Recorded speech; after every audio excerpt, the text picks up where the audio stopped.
It's an absolute honor to introduce our next guest on this historic day. Coming to us live from Fox 5 in Atlanta, the daughter of Dr. Martin Luther King Jr., Reverend Bernice King.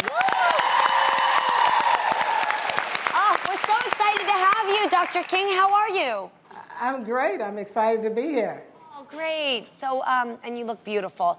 Now, we know in many ways America seems as divided now more than it's ever been. What do you think your father, Dr. Martin Luther King Jr., would make of America now? Well, you know, because I believe my father was a prophet, I think he kind of foresaw where we are today because he tried to forewarn us of the things that we needed to do, the adjustments we needed to make as a nation. He challenged us to deal with the last vestiges of racism and also to make a serious adjustment in terms of our value system, that we should put people first instead of profit. And so I think he would still, though, have an abiding faith in the future. He was a very optimistic man.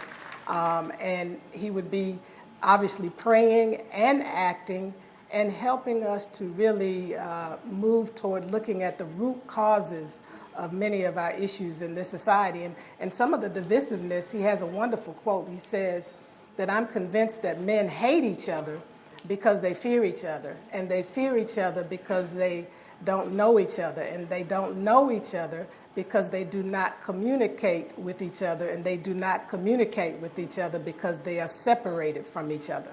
Wow. The division. Some have called Black Lives Matter the new civil rights movement.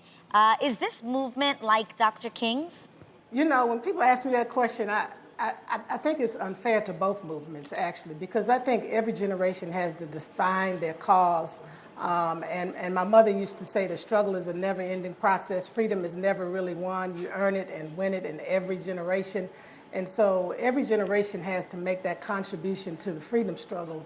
And if anything that I can say, I believe that Black Lives Matter has been successful in not letting this country kind of brush underneath the rug the whole tension between communities, and particularly as it relates to the disparities with the Black community and other marginalized communities. They have helped to dramatize some of these issues. So the idea at the end of the day is to really work towards this beloved community where we coexist with all of our differences, where everyone is respected and treated with dignity.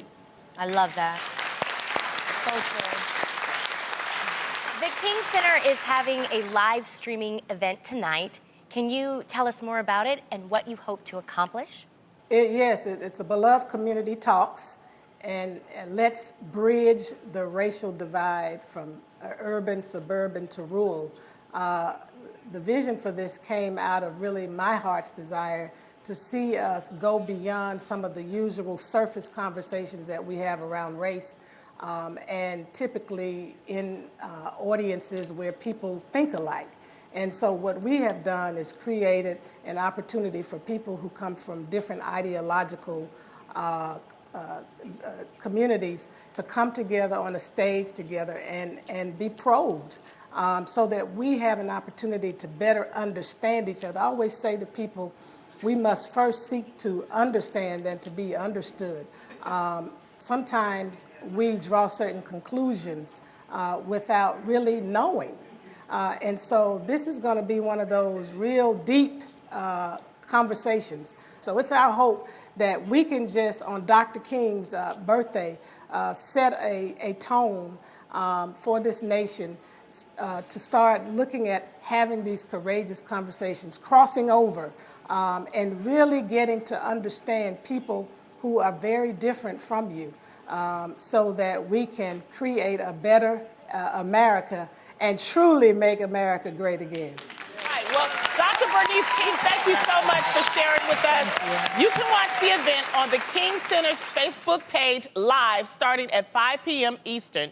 Now, you can also get My Life, My Love, My Legacy by Coretta Scott King in bookstores everywhere tomorrow, January 17th. Now, before we go, we wanted to share a clip from Dr. Martin Luther King's speech, I Have Been to the Mountaintop.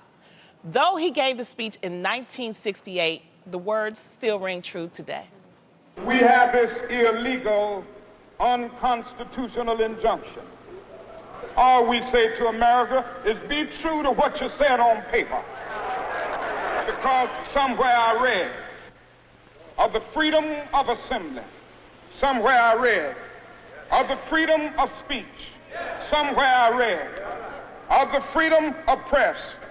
Somewhere I read that the greatness of America is the right to protest for right.